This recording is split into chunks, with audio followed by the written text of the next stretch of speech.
ആശാവർക്കർമാരുടെ സമരം അടുത്ത ഘട്ടത്തിലേക്ക് കടക്കുമ്പോൾ കേന്ദ്ര ആരോഗ്യമന്ത്രിയെ കാണാനെന്ന പേരിൽ മന്ത്രി വീണ ജോർജ് ദില്ലിയിലെത്തിയത് ക്യൂബൻ ഉപപ്രധാനമന്ത്രിയുമായുള്ള കൂടിക്കാഴ്ചയ്ക്ക്. ആശാവർക്കർമാരുടെ കാര്യത്തിൽ മുൻകൂട്ടി നിശ്ചയിച്ചിട്ടില്ലാത്ത കൂടിക്കാഴ്ചയ്ക്ക് കേന്ദ്ര ആരോഗ്യമന്ത്രി ഇനിയും സമയം നൽകിയിട്ടില്ല. കേരളത്തിന് അധിക തുക നൽകിയിട്ടുണ്ടെന്ന കേന്ദ്ര ആരോഗ്യമന്ത്രിയുടെ അവകാശവാദം സംബന്ധിച്ച ചോദ്യത്തിൽ നിന്ന് ഒഴിഞ്ഞുമാറിയ വീണ ജോർജ് കണക്കുകൾ നിയമസഭയിൽ വെച്ചിട്ടുണ്ടെന്നും ന്യായീകരിച്ചു. കാലം കുറച്ചാലും ഇപ്പൊ ശരിയാക്കാന്ന് ചിലച്ചോണ്ടിരുന്നാ പോരാ, എപ്പ ശരിയാക്കാ ഒക്കെ ഒന്ന് ഇപ്പൊ പറയണം. ആശാവർക്കർമാരുടെ പ്രശ്നങ്ങൾ കേന്ദ്ര ആരോഗ്യമന്ത്രിയെ ധരിപ്പിക്കാൻ പോകുന്നുവെന്ന പേരിലാണ് മന്ത്രി വീണ ജോർജ് ദില്ലിയിലെത്തിയത്.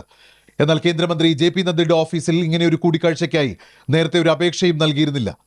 നിങ്ങൾ ഇത്രക്കാരാണെന്ന് ഞാൻ വിചാരിച്ചില്ല. രാജ്യസഭാ നേതാവ് കൂടിയായ കേന്ദ്ര ആരോഗ്യമന്ത്രി JP നദ്ദ പാർലമെന്റ് സമ്മേളനത്തിന്റെ തിരക്കിലുമാണ്. സർക്കാർ അറിയിപ്പ് പ്രകാരം വീണ ജോർജിന്റെ ഷെഡ്യൂളിൽ ആകെ നിശ്ചയിച്ച പരിപാടി ക്യൂബൻ ഉപപ്രധാനമന്ത്രിയുടെ സംഘവുമായുള്ള കൂടിക്കാഴ്ച മാത്രം. സത്യമാണെങ്കിലും എനിക്ക് അംഗീകരിച്ചു കൊടുക്കാൻ പറ്റുമോ?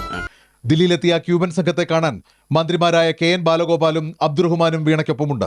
ക്യൂബൻ സംഘവുമായി ആരോഗ്യരംഗത്തെ നൂതന വിഷയങ്ങൾ ചർച്ച ചെയ്യുമെന്ന് മന്ത്രി. ഇന്ന് വൈകുന്നേരം ക്യൂബൻ ഡെലിഗേഷനുമായിട്ട് ചർച്ചയുണ്ട്.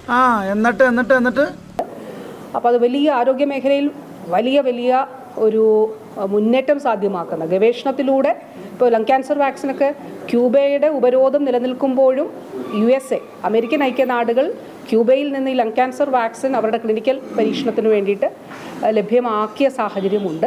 എന്തൊരു മണ്ടൻ കഥ അയാൾ പറഞ്ഞത്. ഫൂളിഷ് ലൈസ് ഒക്കെ എല്ലാവരും വിശ്വസിക്കുന്നു വിചാരിച്ചിട്ടാ. അപ്പോൾ കേരളത്തെ സംബന്ധിച്ചിടത്തോളം ആരോഗ്യ മേഖലയിൽ വളരെ പ്രധാനപ്പെട്ട ഒരു കാര്യമാണ്. ഇതിനിടയിൽ അവസരം കിട്ടിയാൽ കേന്ദ്ര ആരോഗ്യമന്ത്രിയെ കാണാൻ കഴിഞ്ഞില്ലെങ്കിൽ ഓഫീസിൽ നിവേദനം എത്തിച്ചു മടങ്ങാനാണ് പദ്ധതി. ഞാൻ ഇന്ന് തിരിച്ചു പോകും. അതിനുശേഷം അദ്ദേഹത്തിന് ഇന്ന് കാണാൻ പറ്റിയില്ലെങ്കിൽ അദ്ദേഹത്തിൻ്റെ രാജ്യസഭയിൽ അദ്ദേഹത്തിൻ്റെ ഇന്ന് തിരക്കുള്ള സമയം കൂടിയാണല്ലോ. അപ്പോൾ അദ്ദേഹത്തിൻ്റെ സമയം അനുസരിച്ചിട്ട് അല്ലെങ്കിൽ തൊട്ടടുത്തുള്ള ദിവസം എന്നുള്ളതാണ്. ഒടുവിൽ കുറ്റസമ്മതം നടത്തി അല്ലേ?